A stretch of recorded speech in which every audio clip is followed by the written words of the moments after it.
Hello everyone, how are you? I hope you all are good and well. Welcome to my YouTube channel. So in this video I'll tell you about air conditioner AC and how it work. तो इस video में सारा कुछ बताऊंगा कैसे वो काम करता है और वो क्या होता है और आपके घरों में लगा ही होगा। तो वीडियो को शुरू करते हैं, ज़्यादा टाइम मैं ज़ाया नहीं करूँगा आपका। तो अगर आप इस चैनल के ऊपर नए हैं तो चैनल को सब्सक्राइब ज़रूर कीजिएगा और बेल आइकन प्रेस कीजिएगा ताकि इस तरह की लेटेस्ट वीडियो आप तक पहुँचती रहें, और अपने दोस्तों के साथ भी शेयर कीजिएगा ताकि वो भी इस तरह की वीडियो लेटेस्ट देख सकें। तो वीडियो को शुरू करते हैं। सबसे पहले हम आ जाते हैं एयर कंडीशनर बेसिकली होता क्या है। एयर कंडीशनर हर किसी के घर में नॉर्मली लगा होता है जो कि रूम को ठंडा करने के लिए यूज़ होता है। अगर वो इन्वर्टर है तो रूम को ठंडा और गर्म दोनों करने के लिए यूज़ किया जाता है। तो वो वर्क किस तरह से करता है, अक्सर लोगों का सवाल होता है कि किस तरह से वर्क करता है। तो इस वीडियो में आपके वो सारे सवालों का जवाब देने की कोशिश करूँगा, और अगर आपका कोई और सवाल रह गया जिस वीडियो में कवर ना हो सके तो वो मुझसे आप कमेंट बॉक्स में लिख के पूछ सकते हैं, वो मैं आपका सवाल का जवाब दे दूँगा। तो अब हम आ जाते हैं वो किस तरह से वर्क करता है। बेसिकली एक होता है इन्वर्टर और एक होता है नॉन इन्वर्टर, जिसे हम सादा एसी भी बोलते हैं। तो पहले नॉन इन्वर्टर की बात कर लेते हैं। नॉन इन्वर्टर बेसिकली किस तरह से वर्क करता है, उसके अंदर एक इंडोर की मदरबोर्ड लगा होता है और आउटडोर के अंदर कोई मदरबोर्ड नहीं लगता। आउटडोर के अंदर डायरेक्ट एक कंप्रेसर लगा होता है जिसे 220 से वर्क करवाया जा सकता है। तो जैसे हम रिमोट से ऑन करते हैं अपना एसी, उसके अंदर दो सेंसर लगे होते हैं। एक होता है कॉइल सेंसर और एक होता है room sensor. Coil sensor basically temperature, जो हमारे कॉइल लगी होती है उसके टेम्परेचर को सेंस करने के लिए लगाया गया होता है, और जो हमारा रूम सेंसर होता है वो हमारे रूम के टेम्परेचर को सेंस करने के लिए लगाया गया होता है। और वो किस लिए लगाया जाता है, वो लगाया जाता है एसी को ट्रिप करवाने के लिए। जब एसी एक सर्टेन टेम्परेचर के ऊपर पहुंचे तब एसी बंद हो जाए, ताकि जो आपकी इलेक्ट्रिसिटी है उसका बिल बचाया जा सके। तो सादा के अंदर ये ऑप्शन होता है हमारे पास। और अगर हम अपना इन्वर्टर की तरफ आएँ तो इन्वर्टर के अंदर दो मदरबोर्ड लगे होते हैं। एक इंडोर की किट में लगा होता है, इंडोर की यूनिट में लगा होता है, और एक आउटडोर के यूनिट में मदरबोर्ड लगा होता है। ये दोनों मदरबोर्ड बेसिकली क्या करते हैं, जो इंडोर का मदरबोर्ड होता है वो बेसिकली सेम वर्क करता है, लेकिन उसके अंदर एक और फीचर होता है, वो होता है सिग्नल का। तो जब हमारा सादा नॉन इन्वर्टर एसी होता है उसके अंदर जब हमारे आउटडोर में तारें जा रही होती हैं वो सिर्फ दो तारें जा रही होती हैं। लेकिन जो हमारा ये होता है इन्वर्टर का एसी, उसके अंदर आउटडोर के अंदर तीन तारें जा रही होती हैं। इससे भी हम जज कर सकते हैं कि हमारा एसी इन्वर्टर है या नॉन इन्वर्टर है।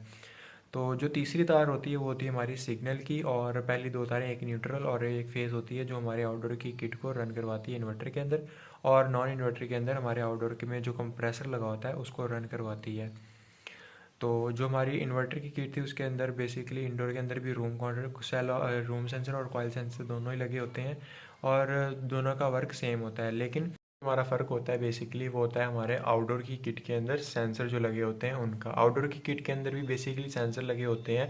तीन सेंसर होते हैं उसके अंदर। एक होता है हमारा रूम सेंसर, एक होता है हमारा सेक्शन डिस्चार्ज का सेंसर, और एक होता है हमारा जो आउटडोर की यूनिट का टेम्परेचर होता है उसको सेंस करने के लिए जो सारा सेंसर लगा होता है वो।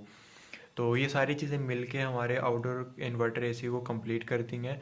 उनके अंदर किटें आ जाती हैं, कंप्रेसर आ जाते हैं, फ़ैन और इंडोर आउटडोर दोनों की किटें। तो इससे होता है क्या, बेसिकली इन सेंसर से ये जज करते हैं आउटडोर के टेम्परेचर को और इंडोर के टेम्परेचर को, और जो हमारे रूम का टेम्परेचर होता है इन सबको जज करके हमारे जो अम्पेयर होते हैं उनको ड्रॉप करते हैं, और जो हमारा एसी होता है उसको एक सर्टेन अम्पेयर के ऊपर रन करवाते हैं, जिससे हमारे रूम का टेम्परेचर भी ज़्यादा ख़राब नहीं होता, और जो हमारा और बिजली का बिल होता है वो भी बचा रहता है, वो भी इतना ज़्यादा बढ़ता नहीं है। तो इससे होता क्या बेसिकली, ये अम्पेयर को ड्रॉप करवा देता है और हमारे रूम के टेम्परेचर को सर्टेन रखता है। जब हमारे रूम का टेम्परेचर एक सर्टेन अमाउंट तक पहुंचता है तभी ये ट्रिप करवाता है एसी को और उसके अम्पेयर को ड्रॉप करवाता है। उससे पहले ही अम्पेयर को ड्रॉप नहीं करवाता। तो इसका मतलब ये हुआ कि जब आप एसी को 2 से 3 घंटे लगातार चलाएंगे, रूम के टेम्परेचर को कम करेंगे, माइनस करेंगे, तभी ये एसी का जो अम्पेयर है वो ड्रॉप करवाएगा, वरना ये एसी के अम्पेयर को ड्रॉप नहीं करवाएगा। फॉर एग्जांपल, अगर आप 1 घंटे के लिए एसी चलाते हैं, फिर 1 घंटे बाद बंद कर देते हैं और 1 घंटे बाद दोबारा चलाते हैं, तो इस तरह से ये वर्क नहीं करेगा। लेकिन अगर आप इसको 4 से 5 घंटे लगातार चला के छोड़ देते हैं, तब ये एक फ़ैन जितनी अम्पेयर के ऊपर आ जाएगा, जितना वोल्ट फ़ैन एक लेता है उतने वोल्ट के ऊपर ये इन्वर्टर वर्क करेगा। और इनमें एक और डिफरेंस मैं आपको बता दूं, जो हमारा नॉन इन्वर्टर एसी होता है वो हमारा लो वोल्टेज के ऊपर वर्क नहीं करता, उसे 240 मिनिमम वोल्ट चाहिए होते हैं।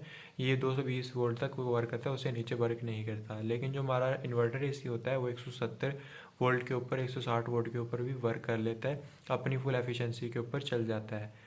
तो ये थी आज की वीडियो जिसमें मैंने आपको बताया नॉन इन्वर्टर और इन्वर्टर एसी के बारे में, और ये किस तरह से वर्क करते हैं और इनमें क्या डिफरेंस है।